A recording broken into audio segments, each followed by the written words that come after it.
Hello everyone, welcome back to my channel. This is Payal here. So आज की इस class में मैं आपके लिए लेकर आई हूँ क्लास 9th का नया chapter building blocks in economics. So नया सिलेबस, नया chapter. So are you ready? Chapter number 8 है ये। सो स्टार्ट करते हैं हम इसे। सबसे पहले हम समझेंगे what do you mean by scarcity. Scarcity का मतलब होता है शॉर्टेज होना, जब हमें किसी भी चीज़ की कमी दिखाई दे रही है। जैसे समर सीजन में होता है ना, पानी की शॉर्टेज हो जाती है, वैसे ही what we have is less than what we want to have या what we wish to have. जो हमें चाहिए वो और जो हमारे पास है, जब उनमें गैप आता है ना, तब हम कहते हैं कि स्कार्सिटी है। अभी मेरा एक एग्जाम्पल समझना। मान लीजिए आपके पापा ने आपको खर्ची दी 500 रुपये दिए सिर्फ, और अभी आप इससे खर्च क्या क्या करना चाहते हैं। आप चाहते हैं मूवी देखने जाना, वीकेंड आ रहा है।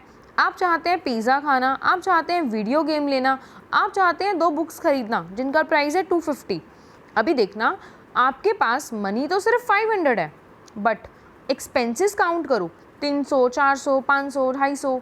आपके जो खर्चे हैं ना, वो 500 से कई गुना ज़्यादा है। अभी इस प्रॉब्लम को कहेंगे क्या? इस प्रॉब्लम को कहेंगे स्कार्सिटी। व्हेन हमारे एक्सपेंसेस जो हम करना चाहते हैं वो तो है ज़्यादा, बट हमारी इनकम क्या है? कम है। अब इस प्रॉब्लम को क्या कहा जाता है? स्कार्सिटी कहा जाता है। जैसे देखिए, अब स्कार्सिटी की वजह से हमारी हिडन कॉस्ट अराइज होती है, जिसे हम अपॉर्चुनिटी कॉस्ट के नाम से जानते हैं। इसका मतलब ये होता है कि इन सब ऑप्शंस में से, जो मैंने आपको ऑप्शंस दिखाए ना, इन सब ऑप्शंस में से मान लो आपने सेलेक्ट कर लिया पिज़्ज़ा, कि भाई मुझे मूवी देखने नहीं जाना, अभी कोई अच्छी मूवी नहीं आई हुई है, और वीडियो गेम मैं पोस्टपोन कर रहा हूँ, बुक्स पर अभी इंटरेस्टेड नहीं हूँ, यूट्यूब की वीडियोस पे समझ में आ रहा है। अभी मैंने ऑप्शन सेलेक्ट किया पिज़्ज़ा, कि मुझे सबसे पहले भाई पिज़्ज़ा खाना है। अब आप देखो, अब आपके पास कौन सी प्रॉब्लम आ रही है।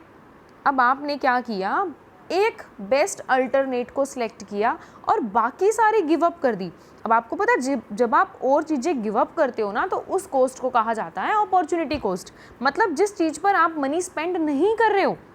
अभी देखो, इस एग्जाम्पल में मैं 400 स्पेंड कर रही हूँ, बट किस चीज़ पर मैं खर्चा नहीं कर रही हूँ? मैं 500 पर खर्चा नहीं कर रही हूँ, 250 पर खर्चा नहीं कर रही हूँ, 300 पर खर्चा नहीं कर रही हूँ। 300 + 500, 800 + 250, 1050, 1050, ये मेरी अपॉर्चुनिटी कॉस्ट है। मतलब जिन चीज़ों पर मैंने गिव अप कर दिया मनी स्पेंड करने से। क्यों? क्योंकि मुझे एक नेक्स्ट बेस्ट अल्टरनेट मिला। So when you choose the pizza, the true cost was the movie you couldn't watch. तो खर्चा क्या आया? वो मूवी का खर्चा जो आप नहीं देख पाए, वो बुक का खर्चा जिसको आप नहीं पढ़ पाए। इसे कहा जाता है opportunity cost. Is it clear? Okay, so next है कि अब इकोनॉमिक्स करता क्या है। देखिए, अब ह्यूमन ने किस चीज़ को फेस किया कि लिमिटेड रिसोर्सेज हैं। रिसोर्सेज मतलब जो मनी उसके पास थी वो लिमिटेड थी, बट उसकी वांट्स क्या है? अनलिमिटेड है। अब वो इस प्रॉब्लम का सल्यूशन किस तरीके से ढूंढे?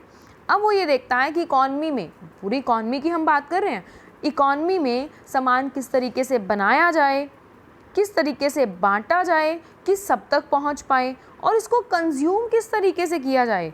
सोसाइटी में वेल्थ को जनरेट किस तरीके से करते हैं, वेल्थ जनरेट होने के बाद उसको हम किस तरीके से डिस्ट्रीब्यूट करते हैं, और डिस्ट्रीब्यूट करने के बाद लोग उसे दोबारा से अल्टीमेटली कंज्यूम कैसे करते हैं। देखिए, इस चैप्टर में हम इस चीज़ को ज़्यादा स्टडी करेंगे। तो अब रियल लाइफ प्रॉब्लम को सॉल्व करने का सल्यूशन कहाँ पे दिया गया है? इकोनॉमिक में। इकोनॉमिक एक मैथ नहीं है, बट इकोनॉमिक में हम क्या करते हैं, ह्यूमन के सर्वाइवल का ये टूल है।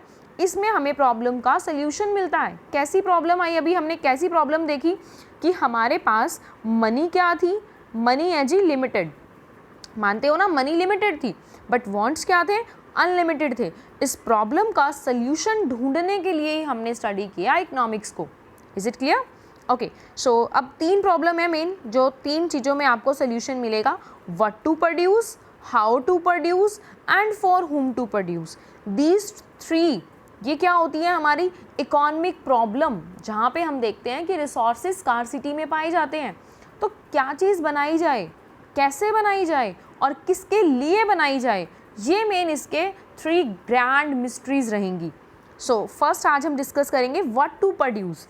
व्हाट टू प्रोड्यूस का मतलब होता है कौन सी गुड्स एंड सर्विसेज बनाई जाएं। इसकी बेसिक डेफिनेशन आप लिख सकते हैं, what goods and services should be produced in the economy so that ज़्यादातर लोगों तक सामान पहुंच पाए। तो अब देखो मेरे पास ऑप्शन था कि मैं कंज्यूमर गुड्स बनाऊं या मैं कैपिटल गुड्स बनाऊं। कंज्यूमर गुड्स जैसे chips, ice cream, chocolate, clothes, mobile phone, जो डायरेक्टली कंज्यूमर गुड्स होते हैं जो डायरेक्टली हम लोग कंज्यूम करने जा रहे हैं, और कैपिटल गुड्स होते हैं जिनका यूज़ करके प्रोडक्शन किया जाता है। जैसे मान लीजिए टेलर की जो मशीन है, अगर आप उस मशीन का प्रोडक्शन कर रहे हैं तो वो कैपिटल गुड्स हैं, और आप क्लॉथ का प्रोडक्शन कर रहे हैं तो वो कंज्यूमर गुड्स हैं। एक नेशन हर एक चीज़ नहीं बना सकता, उसे डिसाइड करना होता है what goods and services should be produced in the economy. ये हमारी फर्स्ट मिस्ट्री है।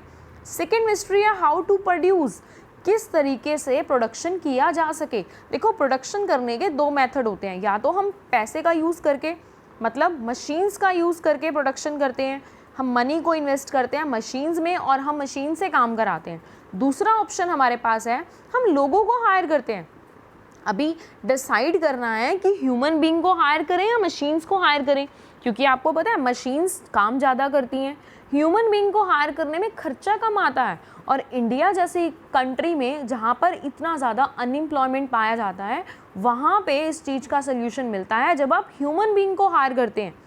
क्योंकि ह्यूमन बीइंग को अगर आप हायर करोगे तो उनकी कुछ इनकम होगी और आने वाले टाइम पे वो अपनी इनकम को खर्च करेंगे, उनके खर्च करने से किसी और की इनकम होगी।